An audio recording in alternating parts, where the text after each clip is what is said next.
Have you ever experienced this phenomenon? You meet someone for coffee, engage in conversation for an hour, and when you leave, you feel completely drained, as if someone extracted your battery and trampled it. The curious thing is that nothing particularly negative occurred during your interaction. No disputes, no tensions, just a seemingly normal conversation that somehow left you feeling utterly exhausted. Now consider the opposite scenario with other individuals in your life.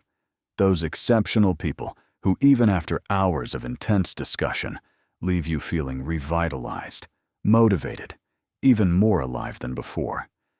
It's as if they connected you to some universal energy source rather than depleting your reserves.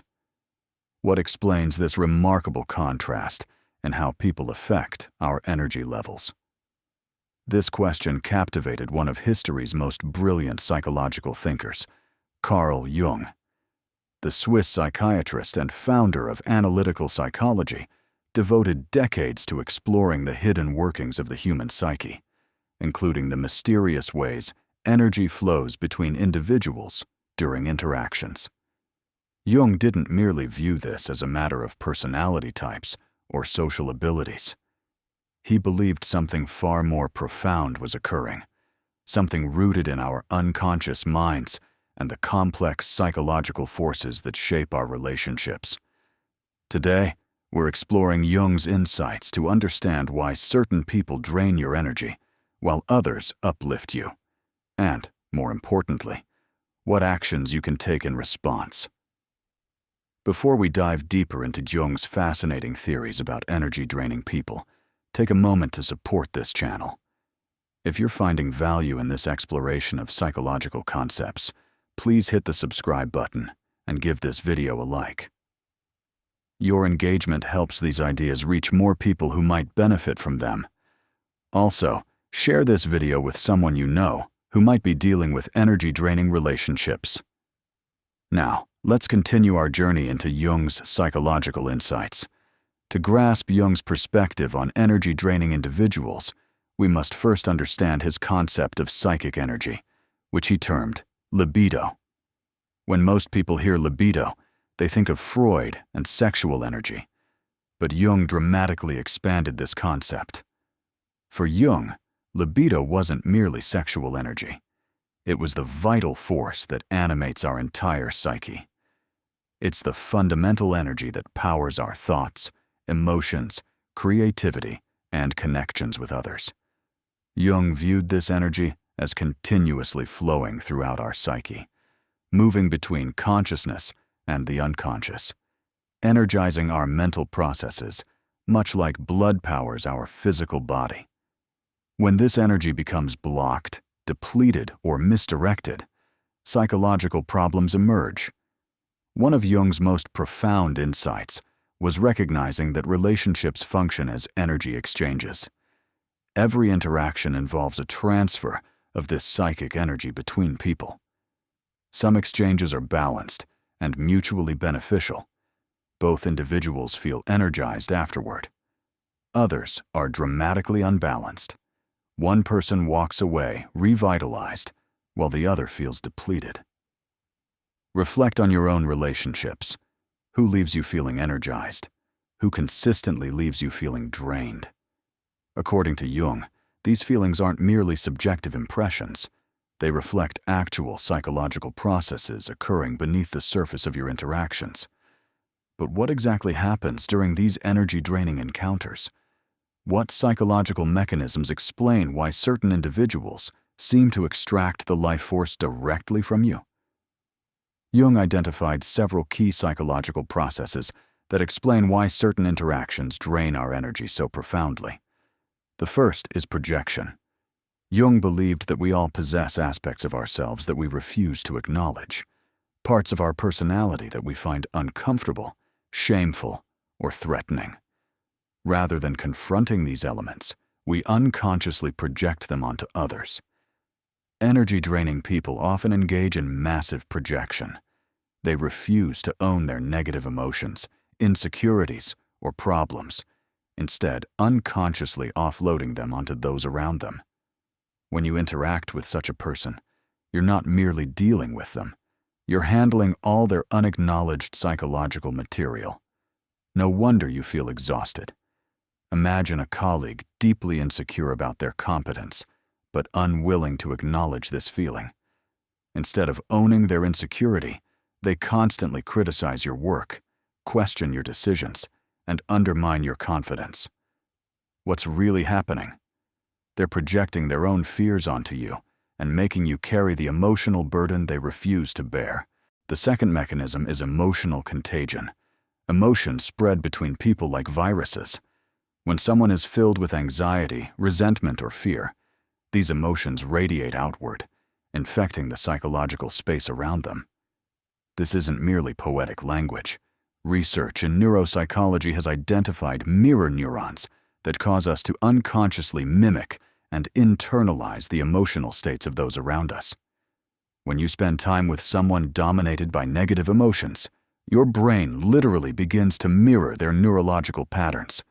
Your nervous system starts operating as if you were experiencing those negative emotions yourself. Perhaps Jung's most powerful explanation for energy drainage involves his concept of the shadow. The shadow is Jung's term for the repressed, denied aspects of ourselves, the parts of our personality that we refuse to acknowledge. It contains qualities that don't align with our conscious self-image. If you perceive yourself as kind, your shadow contains your capacity for cruelty. If you identify as rational, your shadow holds your irrational impulses. When someone hasn't integrated their shadow, when they refuse to acknowledge and accept these disowned parts of themselves, they unconsciously act them out in ways that drain others. For instance, someone who denies their own anger might not express it directly. Instead, they might engage in passive-aggressive behavior, create drama, or subtly undermine others. Being around such a person becomes exhausting because you are constantly responding to both their conscious communication and the unconscious shadow material leaking into the interaction. As Jung wrote, "Until you make the unconscious conscious, it will direct your life and you will call it fate." The same applies to relationships. Until people make their unconscious patterns conscious, these patterns will direct their interactions and drain everyone around them. If you're finding these insights valuable for understanding the energy dynamics in your relationships, please take a moment to hit the like button and subscribe to our channel. Your support allows us to continue creating content that explores these profound psychological concepts. Also, share your experiences with energy-draining relationships in the comments below. What patterns have you noticed, and what strategies have helped you? Now, let's explore the common archetypes of energy-draining people that Jung's theories help us identify. Based on Jung's insights, we can identify several archetypal patterns of energy-draining people. You'll likely recognize some of these figures from your own life. First is the victim. This person has embraced powerlessness as their identity. Nothing is ever their fault or responsibility. They constantly share their problems, but reject solutions. They seek pity rather than change. The victim drains your energy by pulling you into endless cycles of rescuing and enabling while never taking responsibility for their own well-being. As Jung might explain it, the victim has rejected their own inner strength and capacity for change, projecting that rejected power onto others and then resenting them for possessing what the victim denies in themselves. Next is the narcissist, perhaps the most notorious energy vampire. The narcissist demands constant attention, validation, and emotional labor. Conversations always revolve around them. They need admiration, but rarely offer genuine reciprocation. They may seem charming initially, but relationships with them become increasingly one-sided energy transfers. In Jungian terms, the narcissist has failed to develop a genuine relationship with their own inner world. Instead, they use others as mirrors to reflect back a grandiose self-image, draining everyone around them in their desperate quest for external validation. Then there's the martyr, who sacrifices constantly for others, but uses these sacrifices as currency to purchase guilt and obligation. "After all I've done for you," becomes their unspoken refrain. The martyr drains you by creating impossible debts that can never be repaid, transforming what appears to be generosity into subtle emotional manipulation. From Jung's perspective, the martyr has rejected their own needs and desires, projecting them onto others, and then resenting those others for having needs at all. The manipulator uses subtle tactics like guilt, fear, or obligation to maintain control over others' emotions. They're masters at making you feel responsible for their feelings. Interactions with manipulators leave you feeling confused, doubtful, and depleted because you're constantly navigating hidden agendas rather than engaging in authentic exchange. Jung would view the manipulator as someone who has denied their own vulnerability, projecting their fears onto others, and then controlling those others to manage their own unacknowledged anxiety. Finally, there's the general category that modern psychology calls the energy vampire, people who seem to unconsciously sap vitality from those around them. They might monopolize conversations, dramatize minor problems, create crises, or simply fill the room with such nervous, fragmented energy that everyone feels scattered and drained afterward. What all these types share is a fundamental imbalance in energy exchange. They take far more than they give, often without conscious awareness of what they're doing. Now here's a challenging question, one that Jung would certainly ask. Why do these energy-draining people keep appearing in your life? Jung believed that our outer relationships reflect our inner psychological state. If certain patterns keep repeating in your relationships, it's not random bad luck. Something in your own psyche is attracting or allowing these dynamics. First, unresolved emotional wounds often attract people who will reactivate those wounds. If you grew up with emotionally unavailable parents, you might unconsciously seek out emotionally unavailable partners. The psyche has a strange tendency to recreate its traumas in an unconscious attempt to finally heal them. As Jung put it, everything that irritates us about others can lead us to an understanding of ourselves. The people who drain you most effectively may be activating your deepest unresolved wounds. Second, people-pleasing tendencies and weak boundaries create a perfect environment for energy vampires to thrive. If you struggle with saying no, setting limits, or prioritizing your own needs, you're essentially displaying a sign that says, "Drain me, I won't stop you." Jung emphasized the importance of individuation, the process of becoming a whole, differentiated self. Without this sense of self, boundaries remain weak, and others can easily exploit your emotional resources. Third, lack of self-awareness makes you vulnerable to draining relationships. If you don't recognize your own patterns and triggers, you can't protect yourself from people who activate them. You'll keep falling into the same dynamics, wondering why you feel so depleted without seeing your own role in the pattern. Finally, and perhaps most profoundly, Jung would point towards your own shadow. Sometimes what drains us most in others is a reflection of something we've rejected in ourselves. The qualities that irritate us most in others are often the very qualities we refuse to acknowledge in our own personality. For instance, if you're exhausted by someone's neediness, consider whether you've rejected your own needs and vulnerability. If someone's anger drains you, examine your relationship with your own capacity for healthy anger and self-assertion. As Jung wrote, the meeting of two personalities is like the contact of two chemical substances. If there is any reaction, both are transformed. Energy-draining relationships offer a painful but potentially transformative opportunity to recognize disowned aspects of yourself. Now for the practical question. How can you protect yourself from energy-draining people and relationships. Jung's psychology offers several powerful strategies. First, develop greater self-awareness. Pay attention to your energy levels after interactions. Which people consistently leave you feeling depleted? What specific behaviors trigger this depletion? What patterns do you notice across different draining relationships? Journal about these questions. Track your energy levels throughout the day. Notice what Jung called the complexes, emotional hotspots that, when triggered, lead to disproportionate energy loss. Second, establish clear boundaries. Jung believed that proper psychological development requires the establishment of a strong ego, a healthy sense of self with clear boundaries. Without these boundaries, your psychic energy leaks out to anyone who demands it.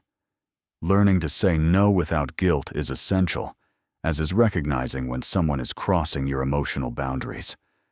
Phrases like, "I can't take that on right now," "I need to think about that before deciding," or simply, "That doesn't work for me," can protect your energy from inappropriate demands. Third, actively manage your energy. Jung was fascinated by Eastern practices like meditation, which he saw as techniques for directing and conserving psychic energy. Develop your own daily practices for energy restoration. Meditation to clear psychic static and recenter your energy. Time in nature to reconnect with primal restorative forces. Creative expression to channel energy in life. Giving directions, physical movement to prevent energy stagnation, and intentional time with people who energize rather than deplete you. Fourth, and perhaps most importantly, do your shadow work.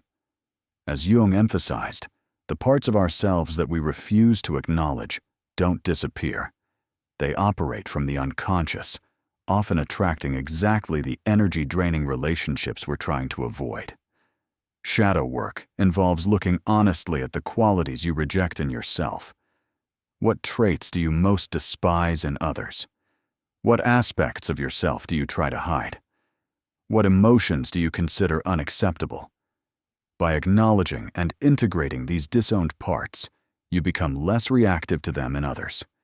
You develop what Jung called wholeness, not perfection, but the capacity to encompass the full range of human qualities without being controlled by them. As your relationship with your own shadow heals, you'll find yourself less susceptible to energy drainage. You'll recognize projection for what it is. You'll set boundaries more effectively. You'll gravitate naturally towards balanced, mutually energizing relationships. As we've explored today, energy drainage in relationships isn't just a subjective feeling. It reflects real psychological processes identified by Carl Jung decades ago. When someone leaves you feeling depleted, powerful unconscious mechanisms are at work: projection, emotional contagion, and shadow dynamics. We've identified the archetypal energy-draining personalities you might encounter: the victim, the narcissist, the martyr, the manipulator, and the general energy vampire. Each depletes others through different patterns, but all create fundamentally imbalanced energy exchanges. We've also looked inward, considering why we might attract or allow these draining relationships. Our own wounds, weak boundaries, lack of self-awareness, and unacknowledged shadow aspects all play crucial roles in perpetuating these patterns.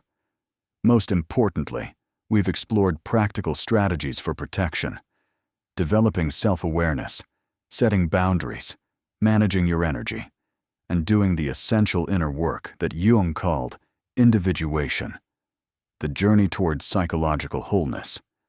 Remember that energy exchange happens in all relationships, but it should be relatively balanced over time. When you consistently feel depleted after seeing someone, your body and psyche are sending you important messages. Don't ignore them. As Jung wrote, "Who looks outside dreams, who looks inside awakes." By becoming more conscious of the unconscious dynamics in your relationships, you gain the power to transform them. You can choose connections that nourish rather than deplete you. You can recognize projection and emotional manipulation for what they are. You can set boundaries that protect your vital energy. I'd love to hear your experiences with energy-draining people and what strategies have helped you deal with them. Have you encountered any of the archetypes we discussed today? What techniques have you found most effective for protecting your energy? Share your thoughts in the comments below. And remember, your energy is precious. You have every right to protect it, direct it, and share it only with those who respect its value. As Jung might say, it's not just your right, but your responsibility on the path to becoming fully yourself.